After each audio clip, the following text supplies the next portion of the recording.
বক্তব্য হবে, আল্লাহ বিনা দরখাস্তে তুমি আমাকে মানুষ বানাইলা, কোনদিন বলি নাই দুনিয়ায় যদি আমাকে পাঠাও আল্লাহ মানুষ বানায়া পাঠাইও, মানুষের ঘরে জন্ম দিও।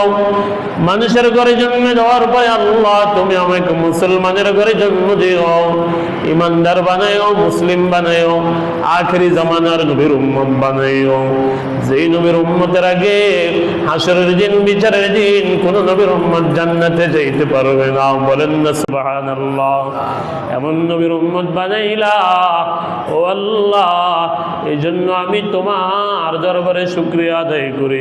তুমি আমাকে আল্লাহ তোমার রাস্তার জন্য কবুল করো। বলেন না সুবহানাল্লাহ। এই জন্য মুসলমান ইমানদার বিনা দরখাস্তে, কোনো দরখাস্ত ছিল না, কোনো আবেদন নাই, কিন্তু বিনা দরখাস্তে বিনা চাওয়ায় আল্লাহ পাক মুসলমান বানিয়েছে। কিন্তু তারপরে আজকে মুসলমানের মধ্যে মুসলমানিত্ব নাই। মুসলমান হওয়ার পরেও মুসলমানিত্ব ভুলে গেছে। আল্লাহর হুকুম নবীর তরিকা ভুলে গিয়ে মুসলমান নিজের মতো করে জীবন যাপন করতেছে, ইহুদি খ্রিস্টানদের অনুসরণ করতেছে, অনুকরণ করতেছে। অথচ যদি আমি আজকে মুসলমান না হইতাম তাহলে আমার জন্য মুসলমান হওয়াটা কত কঠিন ছিল, ঠিক না ভাই? ঠিক। একজন অমুসলিম যদি ইসলাম ধর্ম গ্রহণ করতে চায় তার জন্য কত কঠিন। নিজের বাপদাদার ধর্ম ছাইড়া দিয়া, মা মূর্তি পূজা করে, অগ্নি পূজা করে, বাবা অগ্নি পূজক, বাবা মূর্তি পূজক, বাবা মূর্তির কাছে গিয়ে, দেবদেবীর কাছে গিয়ে পূজা দেয়, মাথা নত করে। ওই ঘরের কোনো সন্তান যদি ইসলাম ধর্ম গ্রহণ করতে চায়, কালিমা পড়তে চায়, তার জন্য কত কঠিন।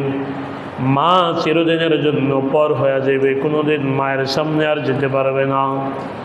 বাবা চিরদিনের জন্য পর হয়ে যাইবে, বাবার সামনে আর যেতে পারবে না। আর আপনজনরা আপন থাকবে না, মা বাবার সম্পদ থেকে বঞ্চিত হবে, মা বাবা আপনজন কেউ থাকবে না। সর্বহারা হয়ে ইসলামের ছায়াতলে আসতে হয়, ঠিক না বে ঠিক? আবার যদি মুসলিম রাষ্ট্র না হয়, মুসলিম রাষ্ট্র হওয়ার কারণে হয়তো অত্যাচার করার অনেক সময় সাহস পায় না, কিন্তু অমুসলিম রাষ্ট্র হইলে কেউ যদি ইসলাম গ্রহণ করে, তার আপনজনরা, তার মা বাবা তার উপরে অত্যাচার শুরু করে, জুলুম শুরু করে।